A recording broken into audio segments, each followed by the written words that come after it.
it's just amazing how healing a diet can be. It just blows my mind when we're able to help children with epilepsy get control of their seizures for the first time in their life through nutrition changes. It's just incredibly rewarding.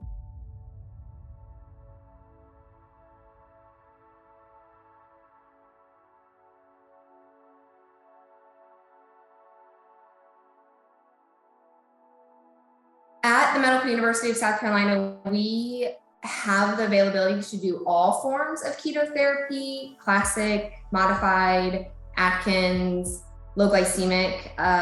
So we can do all of those. I would say the primary therapies we use, though, are going to be the classic ketogenic diet and the modified ketogenic diets, and the modified Atkins I would say the majority of our patients are on those. I've been working in the field, like I said, for about 13 years. I have always had an interest in health and wellness, even from a young age.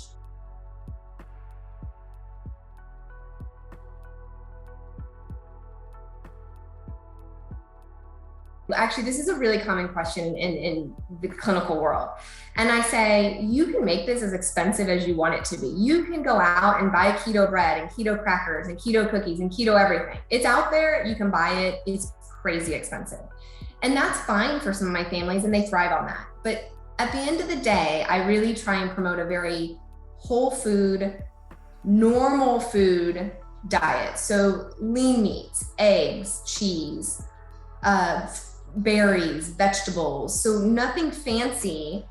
And while some of those foods can be expensive, like avocados, depending on the season, my favorite keto food, but at times can be expensive and hard to access. You can get frozen avocado cubes. You can find those things if you look for them, and you just have to use them in moderation. So if you also consider the fact that ketogenic diets, they're high fat, so they're super satiating. You don't have to eat a ton of volume on these diets. So your portion sizes get really, really small because it's such a filling diet. So when we think of a portion size, especially here in the United States, it's so big. It's like overwhelmingly big portion sizes. But when you go on keto, your portion sizes get really a lot smaller. So you may be paying, $5 for a loaf of bread, but because your portion size, a keto bread, your portion sizes are smaller, that bread will last you 3 times as long. And so that's something I tell people to keep in perspective, is that the food you're buying is going to last longer because your portions are dramatically less.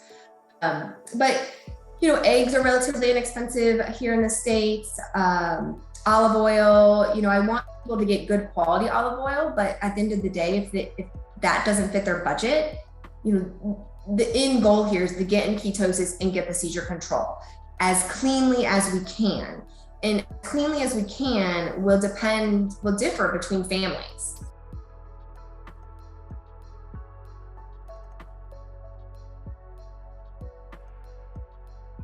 So in Charleston, we're in a hurricane zone. So I always have my families keep like a hurricane kit, because while we get a lot of warning for hurricanes, you might have to grab a bag and go.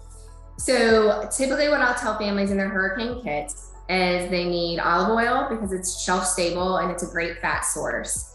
And then I'll have them, since we have a few days, avocados are a great shelf stable. They'll stay good for at least a few days.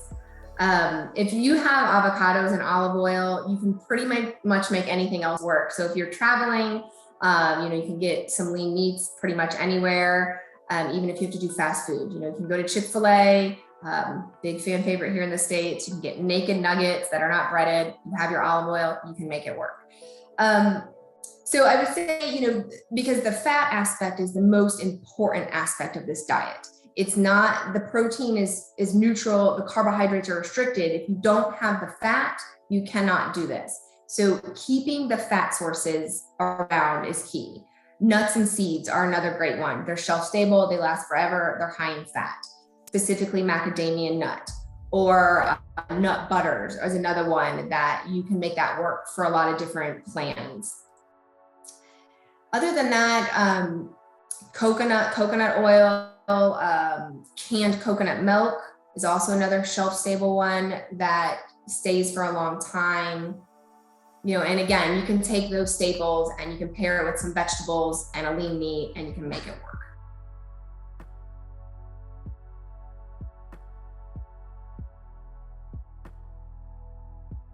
Dairy-free is pretty simple. Of course, anytime you're taking a restrictive diet at baseline and then you're making it more restrictive by removing certain things, it gets trickier as you go down the path, right?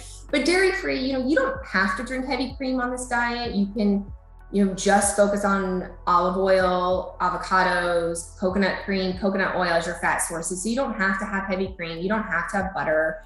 You could do a non-dairy based butter. There's low carb, like Kite Hill is a low carb yogurt that is not dairy based. So dairy-free is pretty not that huge of an impact. Vegetarian, it depends on the vegetarian aspect. Now, there's different levels, of course. You may have a vegetarian that eats fish and eggs. You may have a vegetarian that doesn't do any of those and they're completely vegan. So the more restrictive, the more difficult this is going to be. But even on a vegan diet, if you plan ahead and you make sure you're prepared, it can be done. You're gonna probably have to get more medical input if you're on a super restrictive keto diet plus like a vegan diet combined. Your dietitian and your medical team may monitor different labs to make sure you're getting all the nutrients you need, but it can definitely be done because really at the end of the day, you can keep this, in human nature is to eat the same foods over and over again. We all kind of do that. So as long as you find like your staples, you can make this work for almost any type of diet restriction.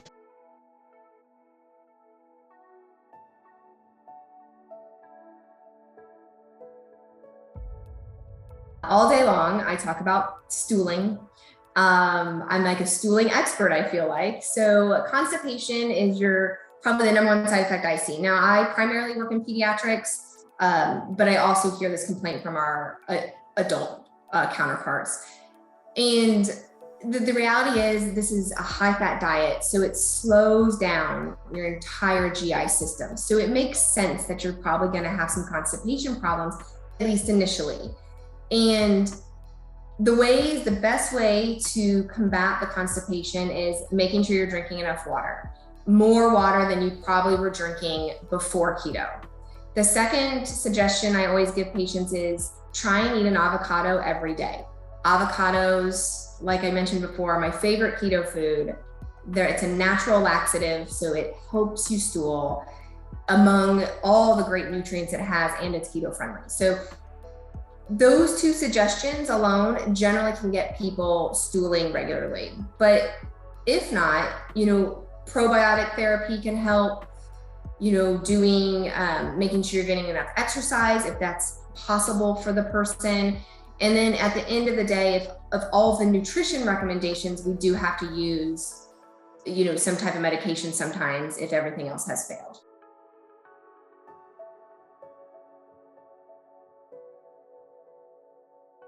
For older patients, so school-age kids and above, I would tell them to do some degree of intermittent fasting. So maybe if it's a younger patient, maybe I just have them skip the next meal. If it's an adult, maybe I have them fast for 24 hours or 18 hours. But using intermittent fasting to jumpstart ketosis would probably, in my opinion, be the fastest way. If it's like a baby or a really young patient, I would not do that just because the risk of fasting and the risk of and the benefit of getting them back into ketosis quickly is a rough balance. But most patients could at least fast for the next meal, and that can usually jumpstart ketosis.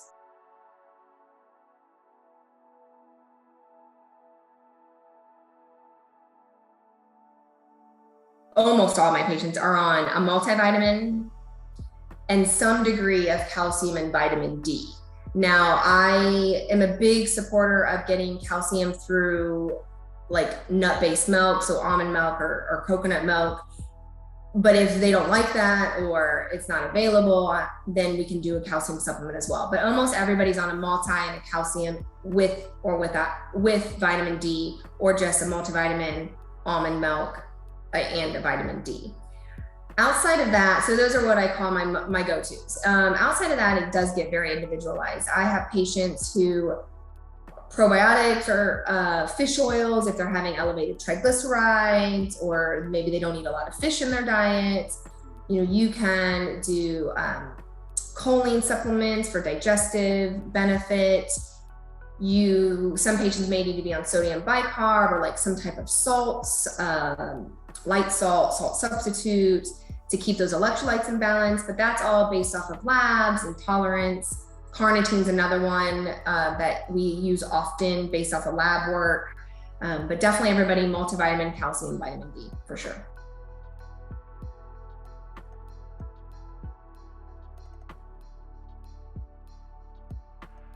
The thing about adults is you have so many years of nutrition habits to break, right? Kids, especially little kids, they don't have all that nutrition habitual behavior as much as adults do. But I just tell adults, I say, you have to be willing to try new things. You may try 7 keto recipes and not like and dislike all of them but one, but that one should be celebrated. Don't be frustrated on the 6 that failed. That one is a celebration, because you only need to find a certain number of meals that you really like to make this work. And then once you have a set number of meals that you're thriving on, then slowly expand your variety. But get in ketosis first, because you're going to feel better. And then once you feel better, it's motivating to keep going. So I tell families that aspect. I also tell my adults, try and get a support person to do it. The Facebook pages and support groups, find somebody to be like your social support system. Do it together, because then you guys are going through the same thing, and that can also be really, really motivating. This is where the ketone monitoring can be motivating as well, whether you're doing urine or blood, whichever option your team is having you do. Checking that every day is a reward, because then you see yourself, hey, I'm in ketosis, I'm doing this right. And we as humans like to be doing things right and getting that reward system. But I also tell families, adults, that you don't have to get in ketosis overnight. You can do this slowly. You can go from, say you're eating 300 grams of carbs. Okay, cut it down to 200. You're good there, cut it down to 100. You don't have to do this all in a week. If you're the type of person that needs to slowly get into this, that's okay. There's no evidence to say that people who obtain ketosis in 4 days versus 4 weeks have better seizure control. That evidence doesn't exist long term. So get there however your body and your mental state is gonna get you there safely.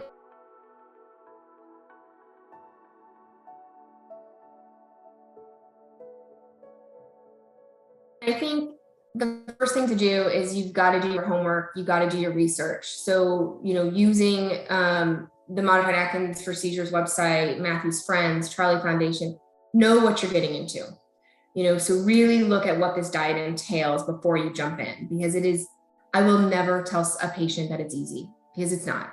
No diet changes, no lifestyle changes, whether it's diet or exercise or smoking cessation or whatever.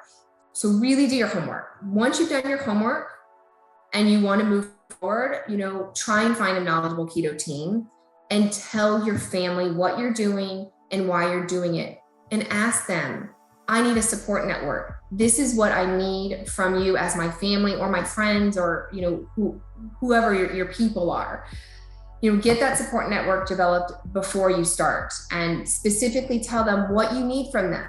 Hey, I need you to check in with me on Monday, Wednesday, Fridays. Or, hey, I need you to come over on Sundays and help me meal prep. Whatever it is you need, get that support network ahead of time.